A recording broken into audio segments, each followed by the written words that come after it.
La confiance est la substance qu'il te faut lorsque les choses ne vont pas dans le bon sens.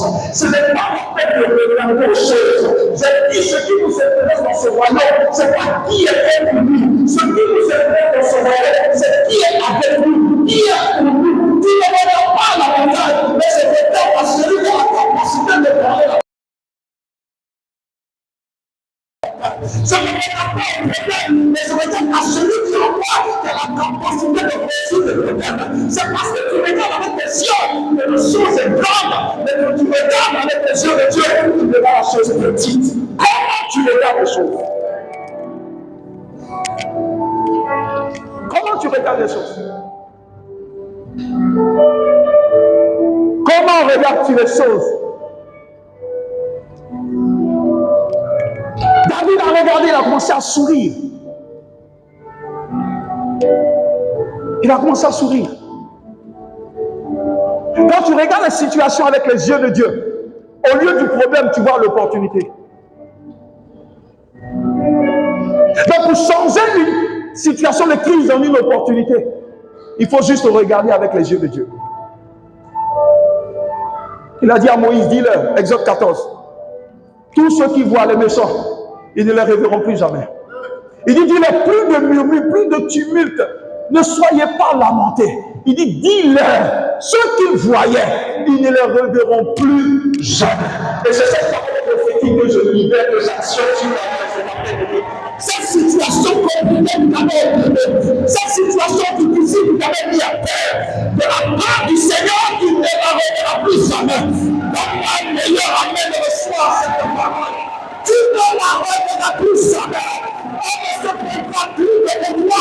Tu ne la verras pas. Parce que Abba enverra des anges sur ta faveur.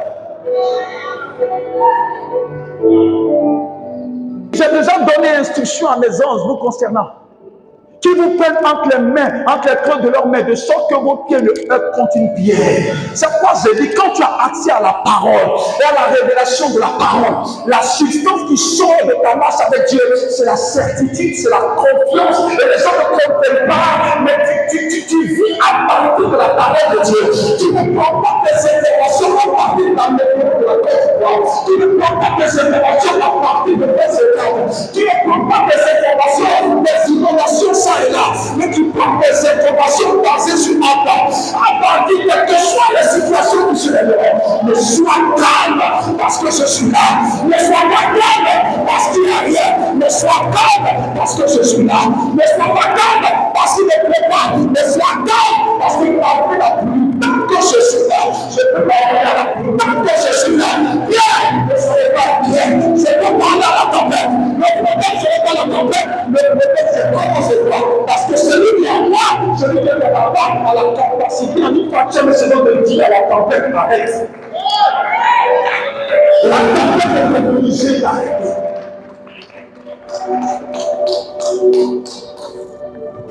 Nous ne savons pas quel prix nous avons aux yeux de la barre. Nous ne savons pas quel prix nous avons à ses yeux. Pour voir la valeur d'une chose ou ta valeur, il faut simplement étudier et analyser le prix que Abba a été capable de payer pour t'avoir.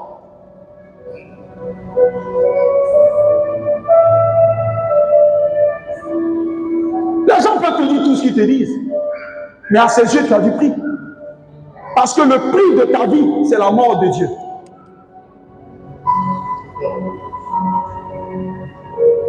Quand tu comprends ça, la sérénité qui t'anime et qui t'habite, ton Dieu ne te laissera pas dans cette situation. Non, non, ce Dieu que tu cherches ne te laissera pas dans cette situation. Il est le Dieu qui prend de la boue et le positionne à la table des rois. Il est celui qui prend les petits et fait des grands. Il est celui qui prend des sanglants et les donne au blanc. Il est celui qui prend des personnes qui n'ont pas de valeur et les donne de la valeur.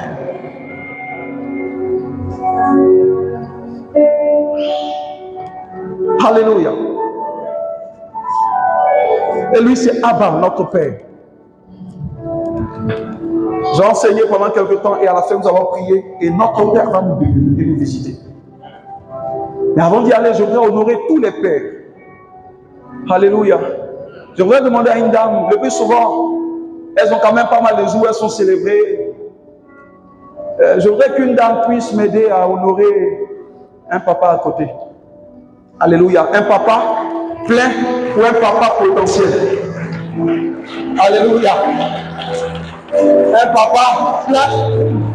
Oh, les femmes. Oh, quand c'est vous qui se lève, mais quand c'est vous qui êtes assis.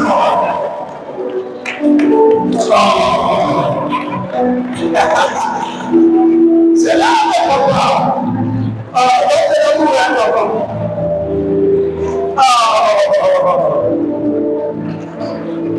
Alléluia. Que le Seigneur vous bénisse. Au nom de Jésus. Alléluia. Wow. Nous bénissons notre Dieu, notre roi, pour ses bontés incroyables. J'ai été vraiment béni par le temps d'adoration. Vous savez, tout commence là, par la prière et l'adoration. Parce que la dimension dans laquelle tu seras est définie et déterminée par comment tu prépares cette dimension. Mais les paroles m'ont béni. C'est des temps conduits par l'Esprit. Et ce témoignage qui sortait me donnait de voir la grandeur de ce Dieu-là. Alléluia. Parfois, le Seigneur ne nous dit jamais, et il ne nous l'a jamais promis. Il n'a pas dit que j'interviendrai vite ou en retard. Il a dit j'interviendrai. Parfois, c'est nous qui voulons que ce soit vite. Mais il dit j'interviendrai. En d'autres termes, garde le calme et moi, j'interviendrai. Il ne donne pas le temps plutôt. Il y a un cantique qui dit he's never late. He's always on time. Il n'est jamais en retard, il est toujours dans le temps. Parfois, nous pensons que Dieu aurait dû agir à tel ou tel moment.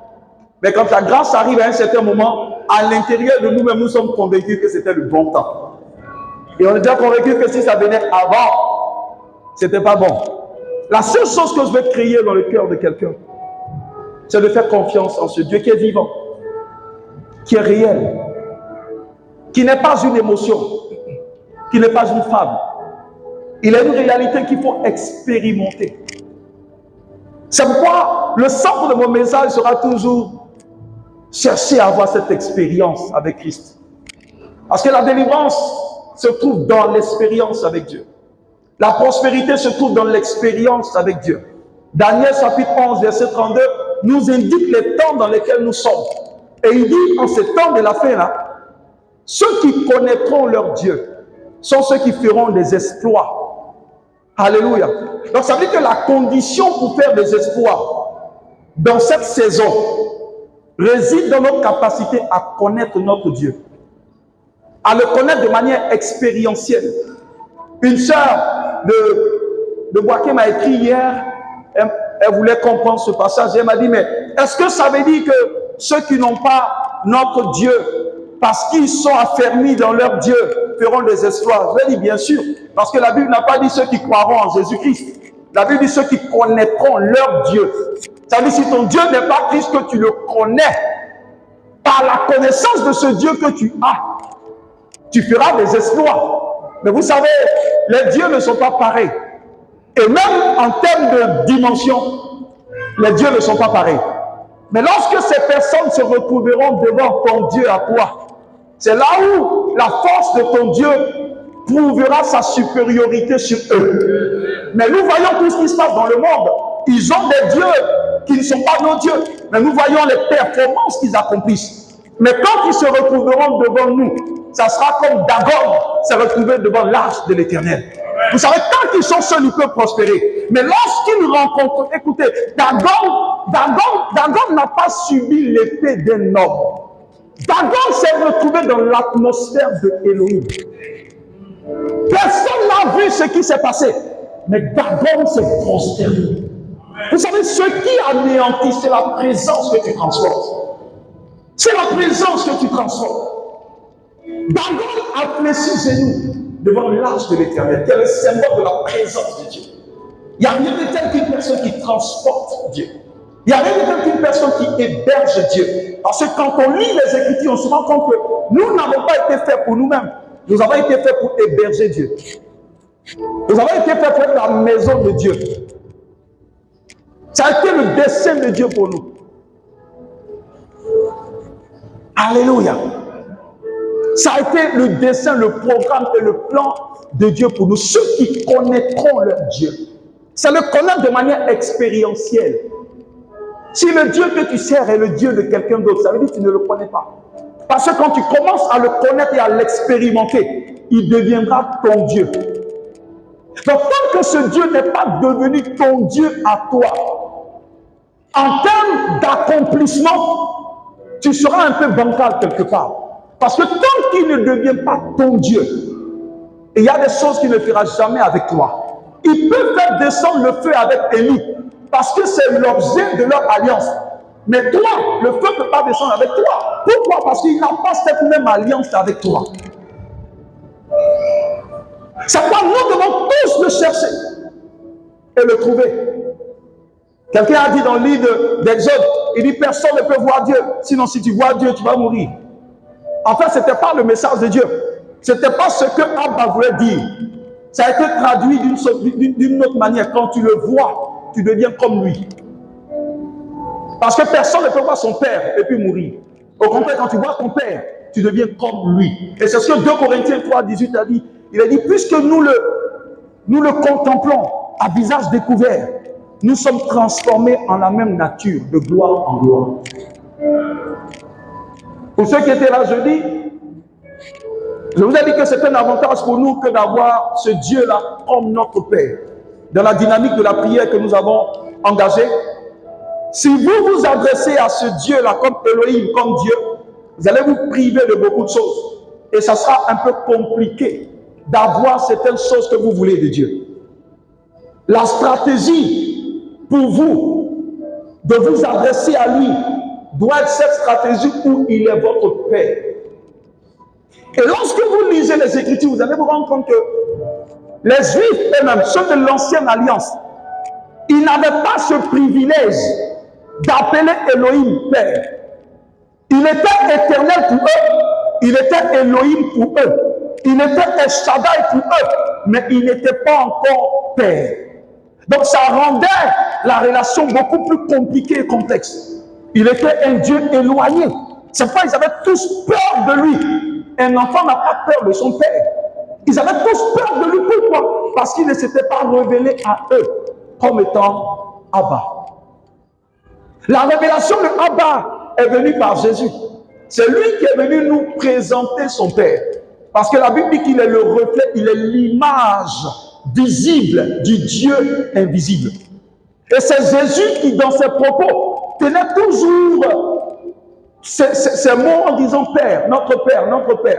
Et c'est même lui qui a enseigné à ses disciples que pour qu'ils sachent prier, alors qu'un disciple lui a demandé, Seigneur, apprends-nous à prier, il lui a dit, lorsque tu pries, après avoir glorifié, célébré ce Dieu-là, la prochaine phrase que tu dois dire, c'est que notre Père qui est aux cieux. Donc ça a été une révélation pour les apôtres et pour nous aussi. Et c'est Jésus qui est venu avec le concept de la paternité. Mais ça a été un concept qui a toujours été l'intention de Dieu. Au début, quand Dieu a commencé avec Adam, c'était dans cette révélation-là qu'il voulait se présenter à Adam. Mais nous savons tous ce qui s'est passé. Et il est resté Elohim pour Adam et tous ceux qui sont venus après lui. Mais avec nous, il a décidé d'aller dans une relation, dans une intimité. Il a décidé d'aller un peu plus en profondeur avec nous. Parce que dans l'idée de Dieu avec nous, il ne voudrait pas rester étranger, mais il veut rester un membre de la famille. À ton père, tu peux tout demander. À ton père, tu peux tout demander. Et Paul le dit en Galates chapitre 4, versets 6 à 7. Va m'aider à lire rapidement. Et je vais courir. Galates 4, versets 6 à 7. Je vais le faire rapidement et nous allons prier. Galates 4, versets 6 à 7 nous dit, et parce que vous êtes fils, Dieu a envoyé dans nos cœurs l'esprit de son Fils, lequel crie Abba, Père. Donc s'il a envoyé l'esprit de son Fils en nous, pour nous donner la capacité ou le pouvoir de nous écrier Abba, Père, ça veut dire que cela n'était pas ainsi avant. Donc Dieu, dans sa dynamique avec nous, a bien voulu fonctionner comme un père fonctionne avec sa fille, comme un père fonctionne avec son fils. Je le dis pour que notre manière de prier puisse changer. Parce que Jacques dit, beaucoup ne reçoivent pas l'exaucement. Non pas parce que Dieu ne veut pas exaucer, mais parce qu'ils ne savent pas comment est-ce qu'ils doivent prier. Donc ça veut dire que la prière doit répondre à un apprentissage. Il dit, nous avons reçu son esprit qui nous permet de dire Abba. Ça veut dire quand je rentre dans l'intimité avec lui, je peux dire Père. Et ça rend la relation beaucoup plus intime. Mais personne ne peut dire Père sans l'avoir accepté au préalable. Parce que quand on dit Père, ça parle d'une relation entre nous. Donc quelqu'un qui n'a pas accepté Jésus ne peut pas expérimenter ce Dieu-là comme étant son Père. Parce que c'est le fait de l'avoir accepté qui nous donne le pouvoir de devenir enfant de Dieu. Donc tant que je ne suis pas enfant de Dieu, je n'ai pas la possibilité de l'appeler Père. Donc ça veut dire que Elohim, il est le créateur de tout ce qui existe. Mais il n'est pas le Père de tout ce qui existe. Il est le créateur de tout ce qui respire. Mais il est le Père de ceux qui sont capables de l'accepter. Et qui sont capables de dire, Seigneur, je te choisis comme mon Seigneur et mon Sauveur personnel. C'est pour ceux-là qui vont aller plus loin que la relation du Créateur. Parce que la relation que M. Mercedes a avec sa voiture Mercedes n'est pas la même relation qu'il a avec ses propres enfants biologiques. Parce que ses propres enfants biologiques ont son ADN. Mais ce véhicule ont juste à penser. Ce n'est pas la même chose. Donc il y a des hommes avec qui Dieu fonctionne comme M. Mercedes et la voiture qu'il a créée. Comme il y a d'autres types de personnes avec qui Dieu fonctionne. Comme étant M. Mercedes avec les enfants qu'il a mis au monde Mercedes. Vous voyez que la relation n'est pas pareille. Les enfants peuvent tout demander à leur père. Jusqu'à l'héritage de leur père. N'oubliez pas que Dieu nous a laissé un héritage. Et la Bible dit que nous sommes co-héritiers avec Christ. Et nous sommes héritiers du grand roi. Et ça a toujours été la relation que Dieu a voulu avoir avec nous. Vous comprenez pourquoi quand Dieu ne nous voit pas dans sa présence, il a mal. Parce que ce qui nourrit cette relation-là, entre Dieu et nous, c'est l'intimité. Dieu ne peut pas avoir l'intimité avec les choses qu'il crée. Il ne peut avoir l'intimité qu'avec l'homme qui est fait à son image.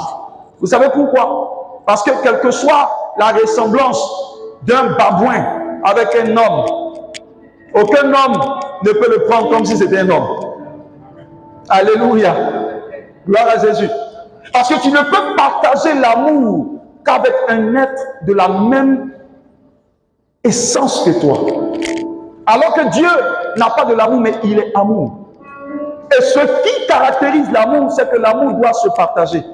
Mais tu ne peux pas partager l'amour avec un être qui n'est pas à ton image, ni à ta ressemblance.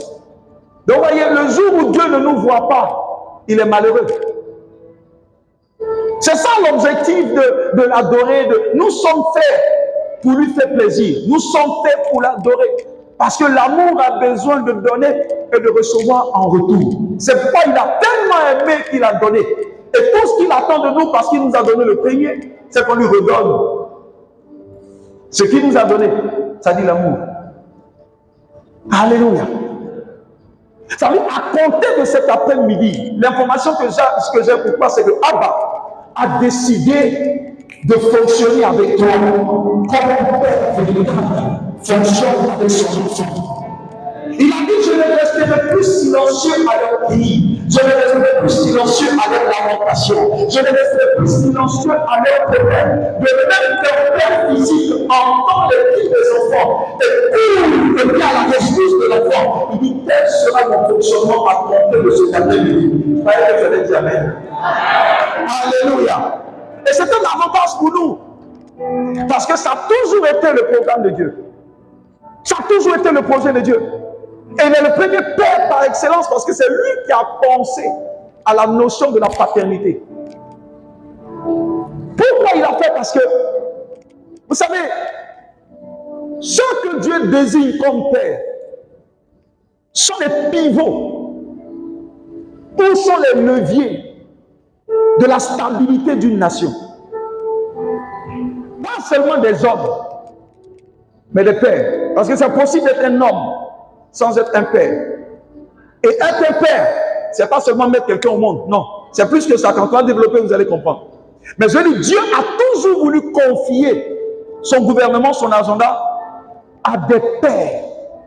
Quand on parle de paternité, cela nous renvoie à la responsabilité.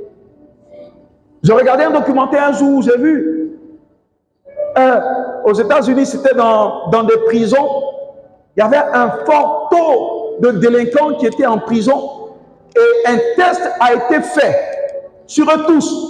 Mais on s'est rendu compte qu'il y a 90% d'entre eux qui ont grandi sans leur père. Donc la conclusion qui est faite, c'est qu'une société qui fonctionne sans une véritable paternité, je n'ai pas dit pas sans une paternité, une véritable paternité, cette société-là, cette nation-là est vouée à l'échec. Analysez tout ce que vous pouvez voir comme problème dans une nation. Lorsque vous poussez bien l'analyse, vous allez vous rendre compte que c'est parce que dans le cœur des personnes qui pilotent, il y a un manque du cœur de la véritable paternité que tous ces problèmes-là sont.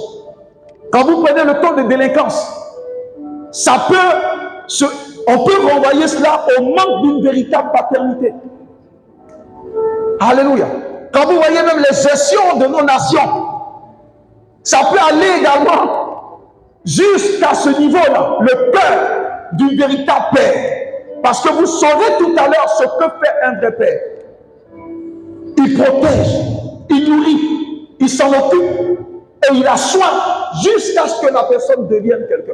Donc imaginez que nos présidents en général pensent comme des pères. Il y a beaucoup de choses qu'on ne verrait pas. Donc tout peut être renvoyé à la véritable paternité. Et c'est ce que le Seigneur a dit en Malachie, chapitre 4 ou 5. Il a dit, j'enverrai l'esprit d'Élie en parlant de Jean le Baptiste.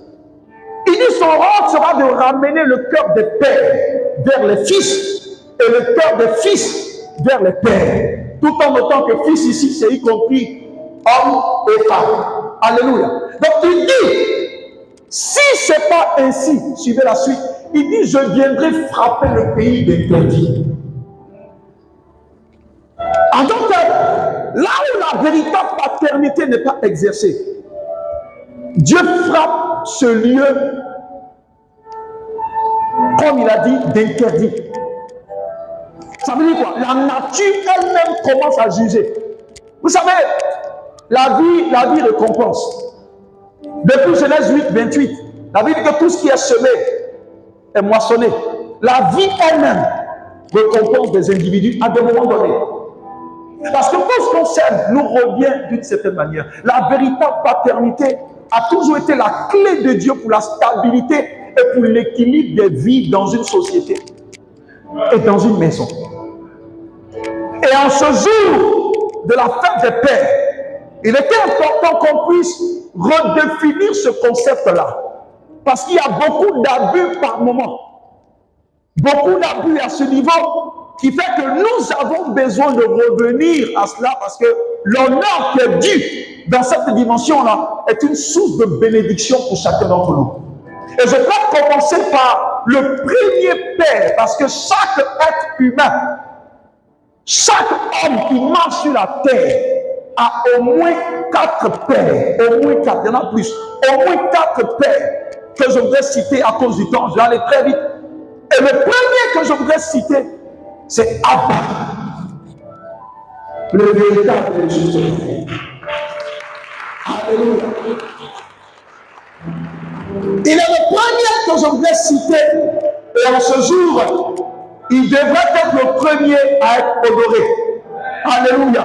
Pour ce qu'il est. Il devait être le premier à être honoré pour ce qu'il représente. Mais avant que je ne puisse toucher à Abba, le Père, je vais vous définir en quelques secondes, en quelques minutes, pardon, la notion ou l'origine du mot Père. C'est très important. Il y a deux mots utilisés pour définir le mot Père. Alléluia. Le premier mot est d'origine hébraïque. Et ce mot veut dire fundus. Dis avec moi fundus. Dis avec moi fundus, comme tu entends. F-U-N-D-U-S. Et ce mot fundus là a un sens que nous devons comprendre. Parce que si nous ne comprenons pas, ça ira dans tous les sens.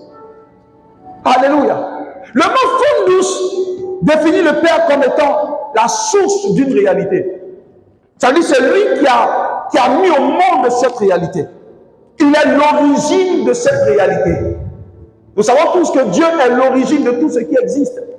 Je l'ai dit, mais il n'est pas le Père de tout ce qui existe. Parce que la paternité demande qu'il y ait de part et d'autre une acceptation volontaire. Alléluia. Mais pour nous, veut dire qu'il est l'origine de toutes choses. C'est-à-dire c'est par lui que les choses sont sorties. Par exemple, quand on vient au niveau de l'homme, le Père, dans la dynamique de fundus, veut dire celui qui a mis au monde un enfant. Il est le progéniteur ou il est le géniteur. Celui qui a mis au monde toute une descendance ou toute une génération. Alléluia. Le premier mot, c'est fundus. Et ça parle de l'origine et de la source. Mais pour la définition du mot Père, on ne s'arrête pas à fundus. Parce que le grec trouve un autre mot qu'on appelle pata. P-A-T-E-R. P-A-T-E-R qui signifie celui qui nourrit, celui qui soutient et celui qui préserve jusqu'à ce que cet enfant devienne ce que Dieu a dit qu'il soit. Donc ça veut dire que la véritable paternité doit cumuler ces deux, fundus et pata. Donc ça veut dire que le Père, c'est un décalibrage dans l'esprit de nous tous, ici. Le Père est celui qui doit est censé mettre au monde un enfant. Mais si on met seulement au monde l'enfant, on n'est pas encore Père, on est le géniteur. Donc en plus de le mettre au monde, nous devons le nourrir, nous devons le soutenir, nous devons le préserver, jusqu'à ce qu'il devienne ce que Dieu a décidé qu'il soit. Donc ça veut dire que le rôle du Père dans le mot papa ramène à la responsabilité. Parfois il y a beaucoup de conflits dans des relations parce que l'homme a mis juste Gaspard au monde et il ne s'en occupe pas. Alléluia.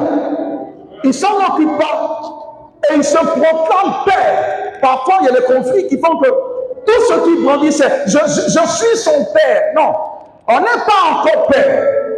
Tant qu'on n'en prend pas soin, tant qu'on ne soutient pas, tant qu'on ne nourrit pas, et tant qu'on ne travaille pas pour que ce que nous avons mis au monde puisse réussir. Parfois, tout ce que nous faisons, c'est de mettre au monde. Et c'est un autre tonton qui va s'en occuper. Et parfois, quand l'enfant grandit, il y a des conflits à ce niveau, le papa qui revendique la paternité, alors que l'enfant lui dit, bon, moi je ne te connais pas. Et ça crée beaucoup de conflits. Donc c'est bon qu'on puisse recadrer les choses pour que chacun d'entre nous puisse connaître l'importance de ce fait et l'honneur qui est dû à cela. N'oubliez pas que la Bible dit que nous devons honorer notre père et notre mère. Parce que la Bible dit quoi? Que la longévité est rattachée à l'honneur. Ça veut dire quoi? On ne prie pas pour avoir longue vie. Pour avoir longue vie, tu dois honorer ton père et honorer ta mère. C'est ce que les Écritures disent. Alléluia. Donc, il est important pour nous de définir ce concept-là. Parce que dans beaucoup d'endroits, il y a des abus. Et le premier père que je voudrais noter, comme je l'ai dit, c'est Abba. Père, notre Père céleste. Et c'est Jésus qui nous l'a présenté en Matthieu chapitre 6, verset 9. Quand il enseignait à ses disciples, il leur a dit, lorsque vous priez, dites notre Père qui est aux cieux, que ton nom soit sanctifié, que ton règne vienne, et que ta volonté soit faite sur la terre, comme elle est déjà faite dans les cieux. Alléluia. Donc le premier type de Père que nous devons honorer en ce jour de Père, je l'ai dit, c'est notre Père céleste. Alléluia. Et Jésus l'a enseigné. Donc ça veut dire que la prière que nous adressons à Dieu est basée sur la relation. Et quand il dit notre Père qui est aux cieux, il est en train de nous dire quelque chose d'essentiel. Notre subsistance ne vient pas de la terre, mais notre subsistance vient de notre Père qui n'est pas sur la terre, mais qui est aux cieux. Il est la source. Ça peut dire, vous êtes dans le monde, mais vous n'appartenez pas au monde. Ça veut dire quand c'est compliqué, pas besoin d'aller voir le chef du gouvernement. Mais quand c'est compliqué, monte voir le chef du gouvernement du ciel. Parce que tu ne dépends pas de ce qu'il y a ici. Si nous ne comprenons pas ça, il y a beaucoup de choses qui passeront à côté. Et quand il parle de Abba Père comme étant notre source, il est aussi en train de nous dire que quelle que soit la récession économique, quels que soient les problèmes qu'il y a dans ce monde dans lequel nous sommes, nous ne devons pas être ébranlés. Pourquoi? Parce que nous fonctionnons, bien qu'étant sur la terre, nous fonctionnons sous une autre juridiction.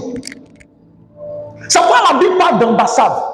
Vous savez, l'ambassade de la France en Côte d'Ivoire, au plateau, c'est ça, au plateau.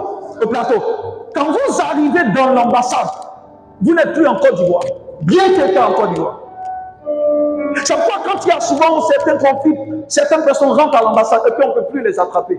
Pourquoi? Parce que l'ambassade n'est pas le territoire du pays dans lequel il est, mais il est le territoire du pays dont tu portes le nom. Tu es sur la terre. La terre peut connaître des difficultés, mais tu n'es pas de la terre. Ta source n'est pas terrestre. Ta source est céleste et ta source c'est Abba. Ce qui fait que parfois tu n'as pas l'intervention de Abba. C'est que quand c'est difficile, au lieu de chercher à ta source, tu cherches à la source. On ne te connaît pas sur la terre. Quand c'est compliqué, David a dit, je lève les yeux vers les montagnes. Comment tu peux avoir un problème terrestre et puis tu lèves les regards vers les montagnes? C'est parce que bien qu'étant sur la terre, tu ne dépends pas des réalités de la terre. Je vous dis, ce que je vous dis, c'est des prières qui marchent. Le jour où votre manière de penser, d'appréhender Dieu va changer, vous allez commencer à observer des exaucements incroyables. Quand c'est compliqué, vers qui est-ce que tu te tournes? Ton oncle qui est ministre, tu n'auras rien. Parce que tant que Dieu n'a pas agi dans le cœur même de ton père, il ne peut pas te faire du bien. Mais quand c'est difficile, lève les regards vers Abba. C'est lui ta source, c'est lui ta subsistance, c'est lui qui est censé sponsoriser ton pèlerinage sur la terre. C'est lui ton Père. Alléluia. La notion de Père à ce niveau renvoie à la fondation. Il est le soutien de tout ce qui existe. Et nous devons honorer Dieu. Nous devons honorer Dieu. Honorer Dieu par nos vies. Honorer Dieu par notre manière de faire. Honorer Dieu dans nos attitudes. Honorer Dieu dans l'église. Honorer Dieu en dehors de l'église. Nous devons l'honorer parce que la longévité est rattachée à notre capacité à l'honorer. Il est Abba qui honore tous ceux qui l'honorent, qui honore tous ceux qui le craignent sérieusement, qui honore tous ceux qui bougent quand il leur demande de bouger. Vous savez, dans ce royaume, On n'est pas rendu mobile parce que nous avons la capacité de marcher. Non, nous sommes rendus mobiles par l'instruction ou les instructions de Abba. Quand Abba nous dit va à gauche, nous allons à gauche. Alléluia. Il doit être honoré en tout. Honoré avec nos biens. Honoré avec nos finances. Honoré avec tout ce qu'on a pour que l'œuvre avance. Parce que la Bible dit honorez-le avec tout ce que vous avez, tout ce que vous détenez. Alléluia. Sans qu'il y ait de pression. Parce que Paul a dit que chacun donne comme il a résolu en son cœur de donner librement. Mais dans le sens de faire évoluer le royaume de Dieu. L'honneur, c'est prendre soin de ce qui est en rapport avec notre Père. Et en ce jour de la fête des Pères, nous devons apprendre à honorer Dieu. Honorer Dieu par notre présence. Honorer Dieu dans notre manière de parler. Honorer Dieu dans notre manière de faire. Vous savez, une personne qui se bat dehors n'honore pas Dieu. Une personne qui a un langage, bien qu'étant chrétienne, elle a un langage qui n'est pas de Abba, n'honore pas Dieu. Une personne qui fonctionne et qui n'a pas de l'amour à donner n'honore pas Dieu. Honorer Dieu, c'est fonctionner à son image et à sa ressemblance. Honorer Dieu, c'est fonctionner selon ses standards. Nous lui devons honneur en premier. Il est le premier Père. Et Jésus nous a donné cette révélation. C'est lui le premier, personne ne passe avant. C'est lui le premier, personne ne passe avant. Alléluia. Personne ne passe avant. Il dit, nous avons reçu son esprit par lequel nous pouvons nous aussi crier Abba Père. À chaque fois que je rentre en prière comme un fils qui va voir Abba. Ça me facilite la tâche. Parce que si je dois le rencontrer comme étant Elohim, le protocole serait tellement compliqué que j'aurais du mal à le voir. Parce que ta manière de t'approcher de ce Dieu définit un protocole spécial mis sur pied. Quelqu'un peut être le fils d'un président de la République. Donc tu peux approcher ton père comme étant une personne qui approche le président. Comme tu peux t'approcher du président comme étant quelqu'un qui s'approche de lui comme étant son père.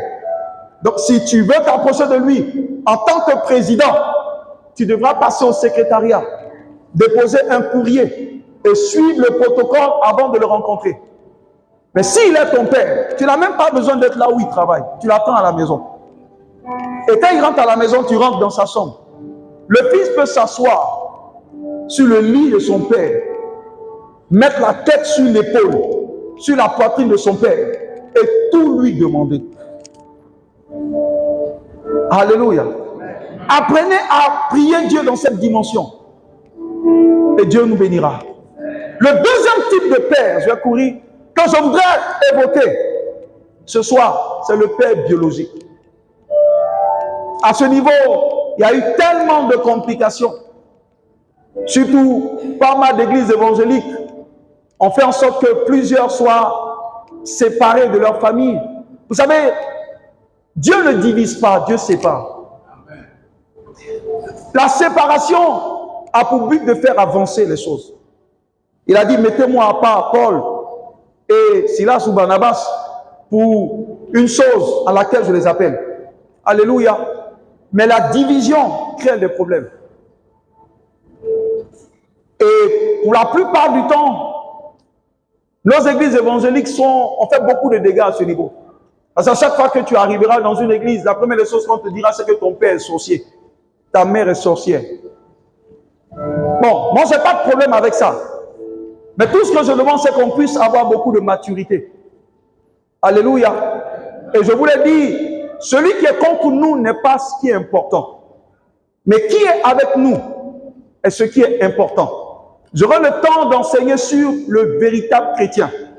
Là où se trouve un véritable chrétien, la sorcellerie ne peut pas éclore. Le sorcier peut être là, mais la sorcellerie ne peut pas éclore.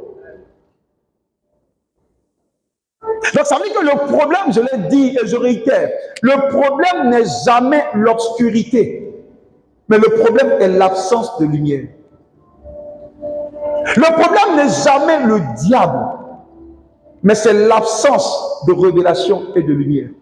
Parce que la Bible même dit qu'on peut périr par manque de connaissance. Il n'a jamais été dit que mon peuple périt parce que le diable est là.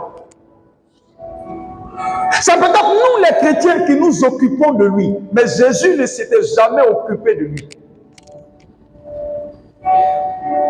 Il s'occupait tout simplement à maintenir la lumière autour de lui. Parce que là où il y a la lumière, les ténèbres s'enfuient naturellement. Alléluia. Je connais plusieurs situations.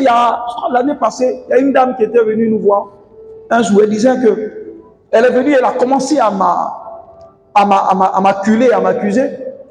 Elle me dit, mais j'ai mon fils et ma fille, mon fils qui s'est marié, ça fait 2 ans, je ne le vois pas. Elle me dit, mais ou bien tu lui as dit que nous sommes sorciers. J'étais tellement gêné. C'était une maman. C'était une maman qui m'a sorti, ça m'a choqué. Je lui dis, mais maman, pourquoi? Elle me dit, ça fait 2 ans. Je l'appelle. Elle me dit, maman, je reviens. Mais 2 ans, elle est à Abidjan et moi, je suis à Abidjan.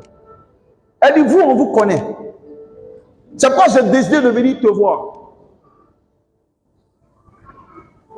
Même pour m'envoyer l'argent. Donc j'ai trouvé qu'il y a quelque chose qui n'allait pas. C'est pas ce qu'on lui a enseigné. Mais c'est le même syndrome en fait des églises évangéliques. Vous savez, quand tu vois le diable partout, c'est très compliqué. Parce que le diable se trouvera toujours dans les yeux de celui qui regarde.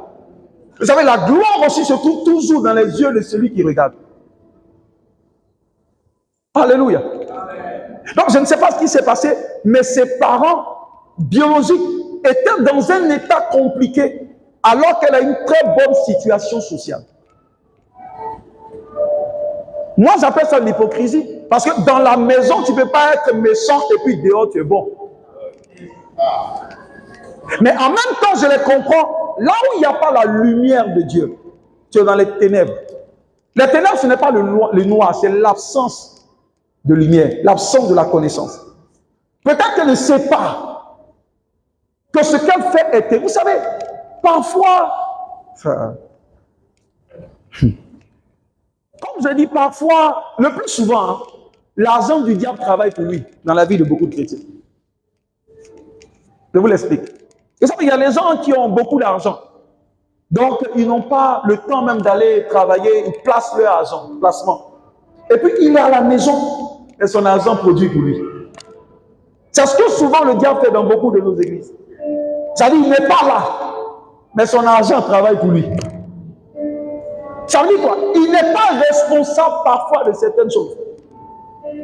C'est pourquoi je dis que c'est dangereux de combattre sans révélation. Parce que c'est possible de combattre, parce que tu combats contre les réalités invisibles.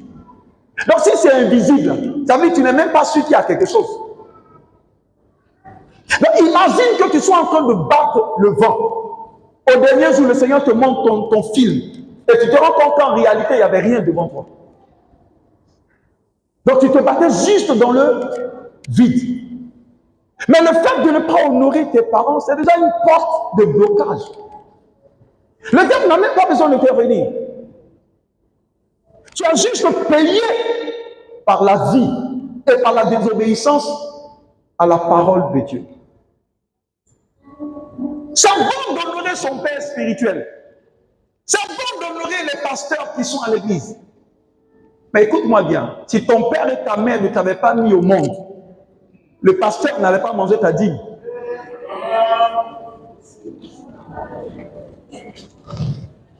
S'il ne t'avait pas mis à l'école, S'il n'avait pas pris son peu d'argent pour te scolariser.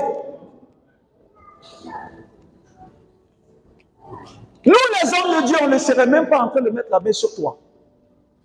Paul dit, dans l'une des 2 Timothée, 5, je crois, 8, il dit, celui qui n'a pas soin des siens est pire qu'un infidèle. Ça veut dire quoi? Ce que tu ne fais pas à la maison, normalement, tu ne dois pas le faire dehors. Au niveau de la paternité. C'est-à-dire ce que tu n'es pas capable de faire pour ton père biologique. Si tu le fais pour ton père spirituel, tu es un infidèle. Il faut juste être équilibré. C'est une logique. Parce que celui qui t'a mis au monde, c'est parce qu'il t'a mis au monde qu'un père spirituel t'a rencontré. Donc, en termes de protocole, il y a un qui vient avant l'autre.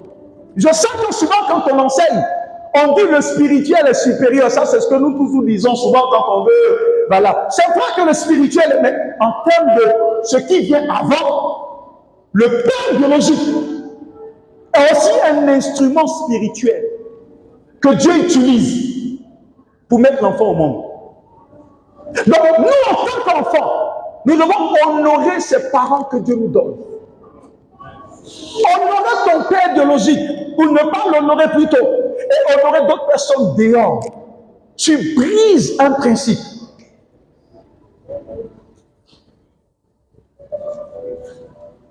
Tu brises un principe. Quelqu'un ne peut pas avoir faim à la maison, c'est toi à la maison. Et tu prétends prendre de l'argent pour venir donner à Dieu. Il y a des chances que Dieu même n'existe pas. Parce que vous savez comment Dieu définit l'amour? Dieu dit, mais ton frère que tu vois, moi que tu ne me vois pas. Comment peux-tu prétendre m'aimer si tu n'aimes pas celui que tu vois? Dieu est en train de te dire, tu ne peux pas dire que tu ne donnes pas à ton papa, que tu viens me donner à moi que tu ne vois pas. Il dit, c'est insensé. Ça n'a pas de sens. Je ne suis pas en train de dire de ne pas aider l'église à avancer. Non, je veux juste équilibrer les choses. Parce qu'il y a des choses qui créent des blocages dans la vie des chrétiens où le diable n'a même pas besoin de travailler. Écoute-moi, il y a des délivrances que tu fais tous les jours. Parfois, ce n'est même pas ça le problème. Le problème, c'est juste aller gérer ce qu'il y a à gérer avec ton père à la maison.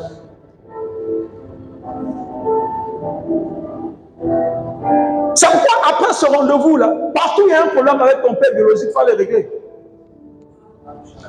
Moi, le mien, c'est à 18 ans. Qui m'a vu, qui m'a reconnu. Alléluia. Donc, j'ai grandi avec ma maman. Mais quand il m'a vu, il m'a demandé pardon. Et puis, il m'a béni. Il a dit, le vieux, il n'y a rien, il n'y a rien. Oh, mais j'étais à l'aise. Donc, il n'y a pas de souci. Alléluia. Amen. Donc, c'est pour dire que il faut faire les choses comme Dieu demande de les faire. En ce jour de la fête des pères, trouve le moyen d'honorer ton papa. Je sais que beaucoup ont donné des choses au père spirituel. Mais si ton père physique n'a pas eu que tu as donné au père spirituel, tu as un problème, tu es un hypocrite.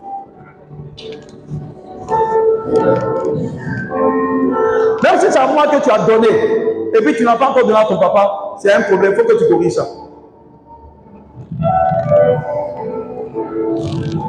C'est ce qui est correct. C'est ce qui est correct. Quel que soit ce qu'il est. Même si à l'église évangélique on a dit que c'est un sorcier, il faut l'honorer. La Bible ne dit pas s'il est bon ou s'il n'est pas bon. La Bible dit qu'il faut l'honorer. Et nos parents biologiques ont besoin d'avoir cet honneur. Ils ont besoin d'avoir cet honneur. Sinon, tu passes à côté. Vous savez, ce n'est pas l'homme qui bénit, c'est Dieu qui bénit. Un homme peut mettre la main même sur la tête de quelqu'un. Mais celui qui fait sortir pour rentrer, c'est Dieu. Donc, un homme peut mettre la main et puis Dieu invalide. Ça ne va nulle part. C'est pas partout où il y a imposition des mains. C'est pas forcé quelque chose de rentrer. Quelle que soit la volonté de celui qui dit. Ton père biologique a souffert. Il a souffert. Il a souffert. Et je crois que quand tu rentres même dans une église où la première des choses, ce qu'on te dit, c'est que ton père et ta mère sont sorciers, il faut sortir, c'est eux-mêmes qui sont sorciers. Parce qu'on ne peut pas penser aider quelqu'un ainsi. Quand tu lui dis que ceux qui l'ont, ils peuvent l'être, mais l'approche n'est pas correcte. Pour les églises évangéliques aujourd'hui, c'est la tendance. Comme si Dieu était obligé de tout nous montrer. Vous savez, parfois je lis souvent à certains pasteurs, je leur dis, tu n'es pas obligé de voir, non. Si tu ne vois pas, dis que tu ne vois pas. Est-ce que ça fait de toi un moindre pasteur? Vous savez, je trouve qu'il y a des gens qui se fatiguent. Vous savez, laisse Dieu être Dieu. Et toi, sois juste un homme de Dieu que Dieu utilise. Quand c'est comme ça, tu es en paix. Tu n'inventes pas prophétie pour quelqu'un. Tu n'inventes pas.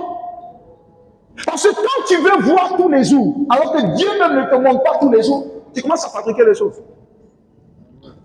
Et là, la tendance évangélique aujourd'hui, c'est terrible. Tu n'es pas obligé de voir. Parce que ce n'est pas toi qui vois. C'est Dieu qui voit, qui te montre. Quelqu'un peut te raconter un rêve. Dis-lui qu'il faut que j'aille prier pour comprendre parce que je ne comprends pas. Est-ce que si tu dis à la personne que je ne comprends pas, on dira que tu n'es pas un homme de Dieu? Non. Je ne suis pas homme de Dieu parce que je vois. Je suis homme de Dieu par la grâce de Dieu sur ma vie.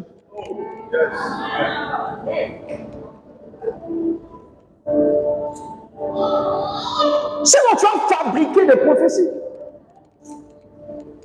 Tu vas fabriquer des choses. Quelqu'un m'avait dit non, il a bien cafat. Tu diras non, c'est ton oncle là qui s'est transformé. Parce que tu veux plaire.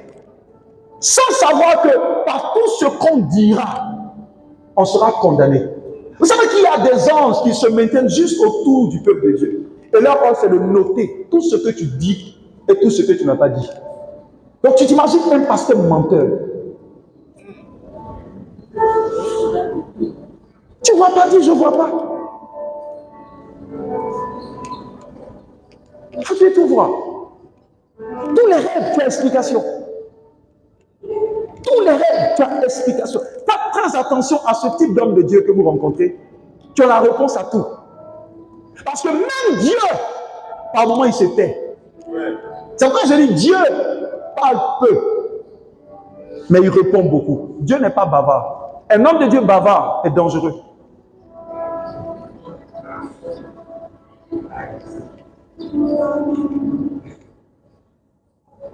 Moi, on me connaît. Il y a des rêves quand on le voit. Je dis d'accord, je vais prier et puis je reviens. Je ne suis pas embrouillé. Je vais prier et puis je reviens. Alléluia. Parce que Dieu ne parle pas beaucoup.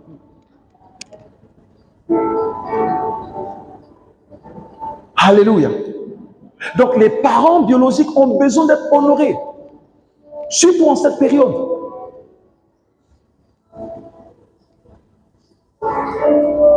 On m'a raconté une scène dernièrement quand j'étais en France à Évreux.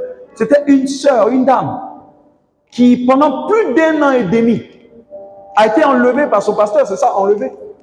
Parce que quelqu'un est chez toi, il a des parents, et depuis 1 année et demie, tu ne lui dis pas voir tes parents, tu es un sorcier.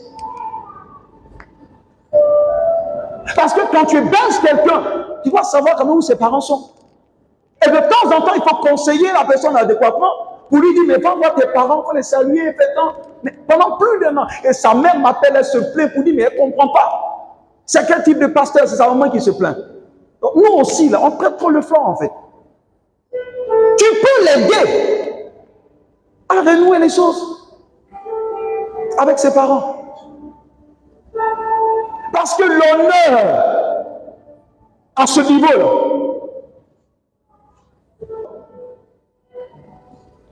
et tu dois l'honorer. Quand tu honores ton père spirituel, tu dois l'honorer aussi. Mais tu ne dois pas renverser la tendance. Dieu l'exige. Et tu dois le faire. Mais en même temps, je récalme pour dire, la paternité, ce n'est pas un titre. La paternité, ce n'est pas un nom. La paternité, c'est fundus plus pata. Donc, à ce niveau, je voudrais attirer l'attention de nous tous qui sommes pères. Ne réclamons pas ou ne revendiquons pas la paternité sur un enfant de qui on ne s'est pas occupé. Parce que la paternité ne s'auto-proclame pas. Elle se reconnaît à celui qui est en face. Ça veut dire qu'un papa ne va pas dire non, c'est moi ton papa. Non, tu dois laisser l'enfant dire, quand je te vois fonctionner, tu es mon père. C'est comme être chrétien. On ne s'auto-proclame pas chrétien. Parce que c'est les gens en face qui les ont vus à Antioche et qui ont dit ceux-là, par ce qu'ils font, ils sont réellement des disciples de Jésus. Alléluia. Et la troisième dimension, et à ce niveau, je voudrais mentionner quelque chose avant que j'avance. Je pense que ça va aider certains. Vous savez, la soumission et l'obéissance sont deux choses différentes. Bien que dans la soumission, il y a la dynamique de l'obéissance. Par exemple, moi, je prends exemple sur moi. Mes parents sont musulmans. Parce que l'honneur met en avant l'aspect respect et aussi l'aspect obéissance. Et quand j'ai rencontré le Seigneur en 2004, quand il m'est apparu, mes parents ont dit non. Où on te réunit. Donc à ce niveau-là, tu peux être soumis sans obéir. Ce n'est pas la même chose. Tu peux être soumis, reconnaître la grandeur de quelqu'un.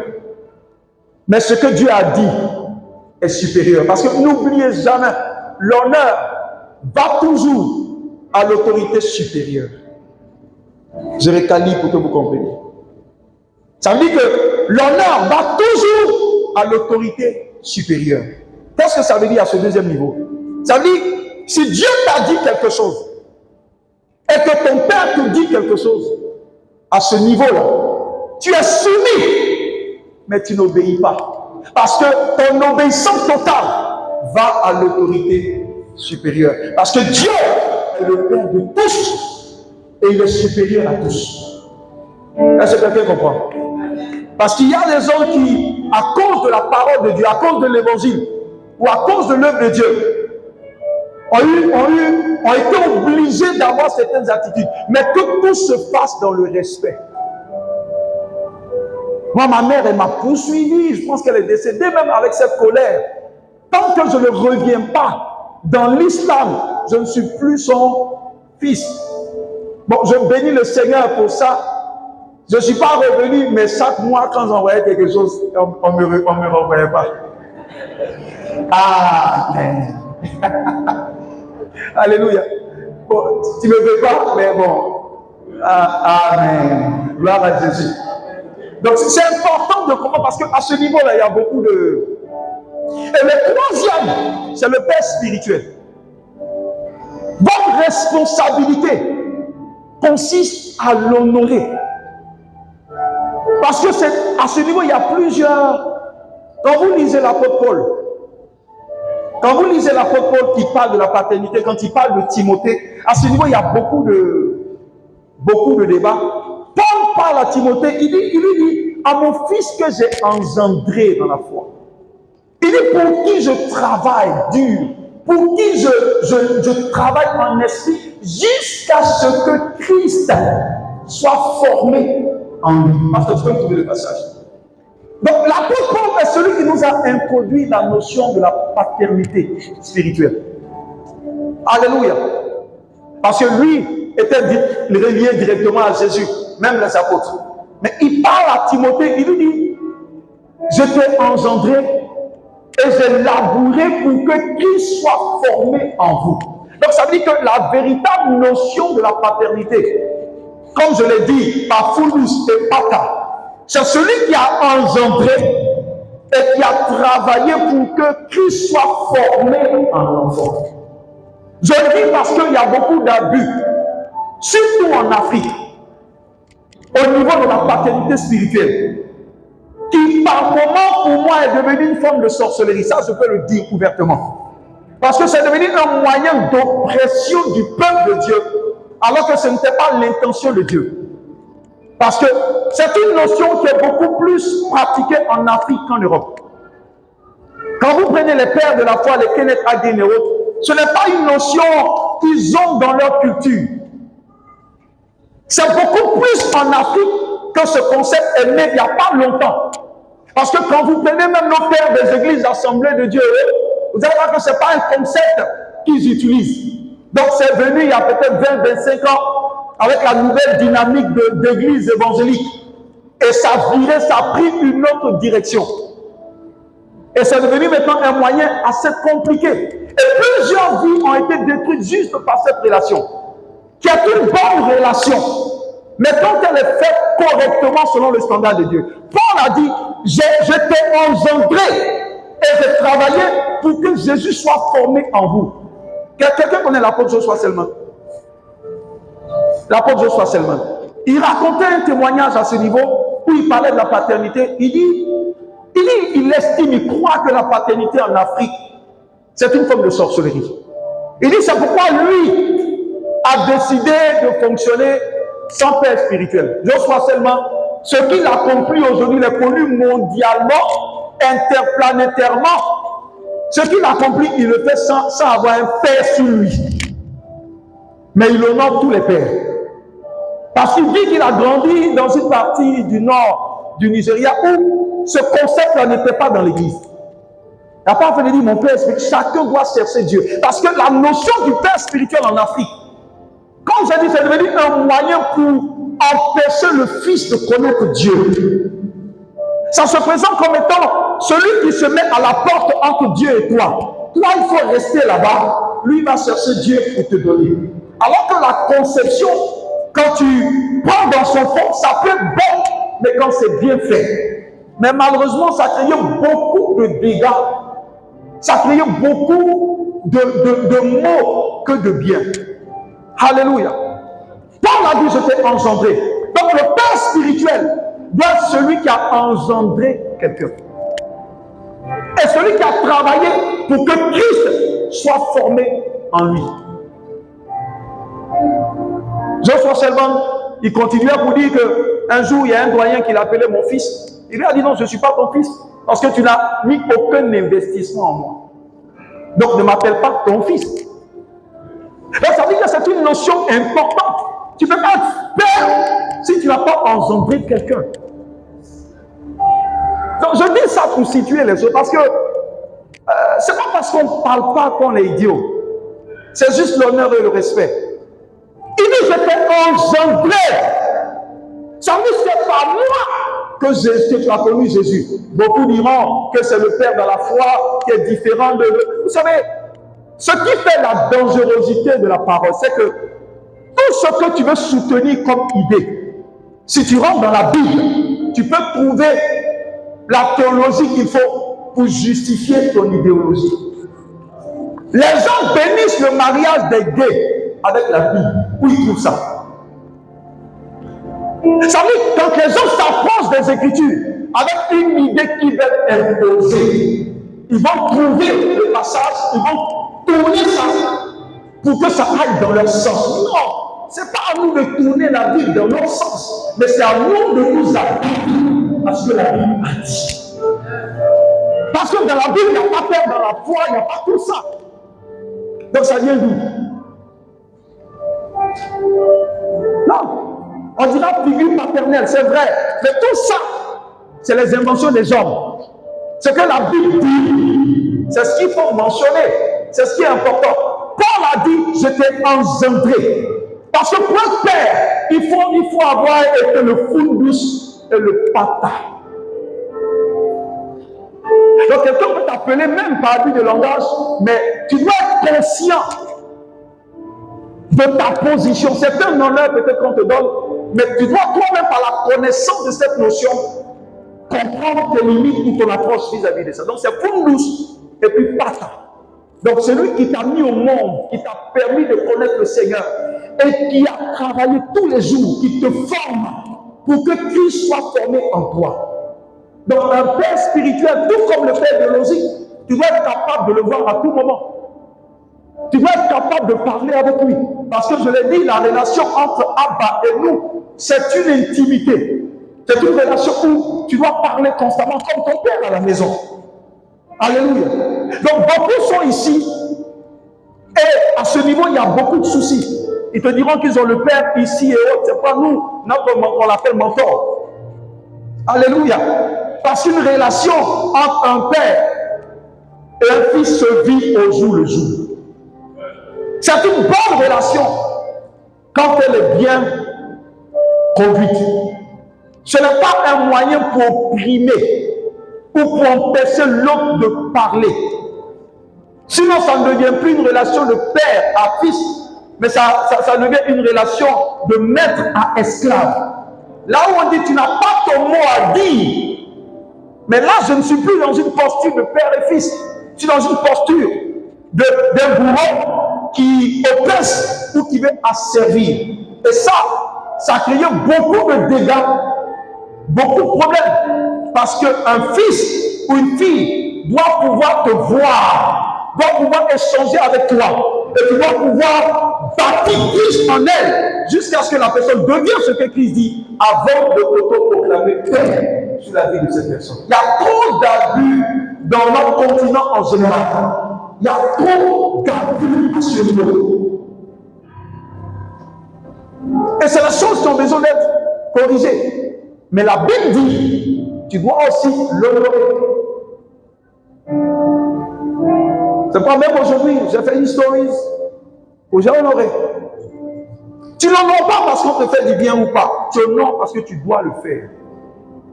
Mais je l'ai dit, l'obéissance est à l'autorité supérieure. Donc quand un père te dit que Dieu te dit, tu écoutes ce que Dieu t'a dit. Donc nous devons les honorer également. Parce que ce sont eux qui nous enseignent la parole de Dieu. Et c'est important qu'à ce niveau-là, chacun puisse comprendre en ce jour de la fête des pères ses responsabilités. Mais le père biologique, j'insiste encore, tu dois honorer ton père qui t'a mis au monde. Il le faut. Parce que quand je priais, l'Esprit me disait que c'est à ce niveau que beaucoup pêchent.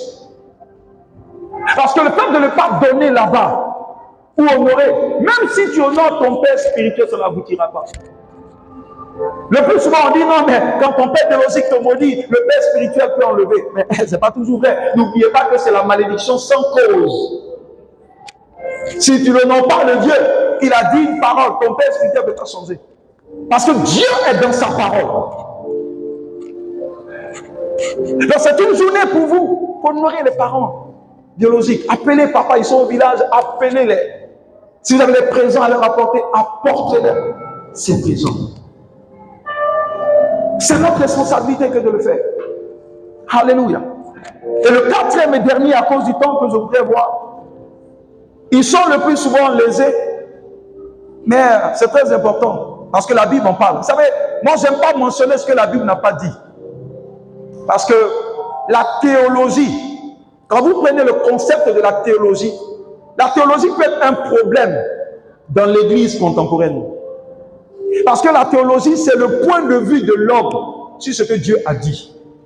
Mais un homme ne peut pas se prononcer de manière holistique sur ce que Dieu a dit.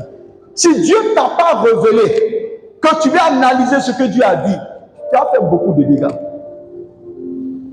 C'est pourquoi la Bible, la parole de Dieu est une révélation. La Bible dit que la parole de Dieu s'est adressée à qui? À Samuel. Et le Seigneur lui a dit des choses. Ça veut dire, tant que Dieu ne te révèle pas sa parole, tu es parti pour faire des erreurs.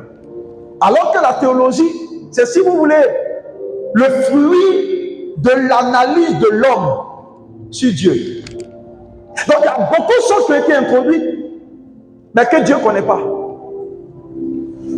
Mais il consent. Parce que ça n'a pas une gravité qui vienne édulcorer le sens ou la direction de l'évangile. Donc Dieu laisse. Alléluia. C'est pas l'un des problèmes dans notre génération, c'est la théologie. Je ne dis pas aux gens de ne pas aller se faire former. Non. Tu peux te faire former, mais tu dois comprendre que Dieu est une révélation.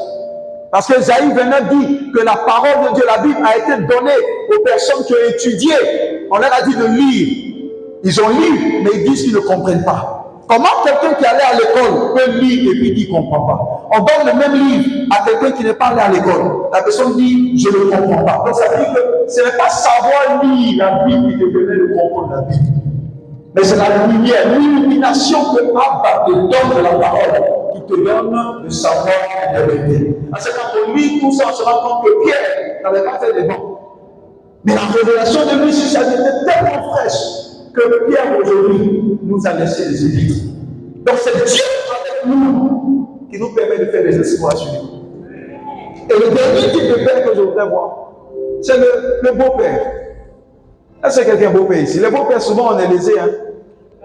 Alléluia. Amen. Tu dois honorer ton beau-père. Alléluia. Le beau-père, c'est qui? C'est la femme, c'est le père à ta femme. C'est ça? Tu dois l'honorer. Parce que quand tu partais chercher sa fille, là, tu as dit beaucoup de choses.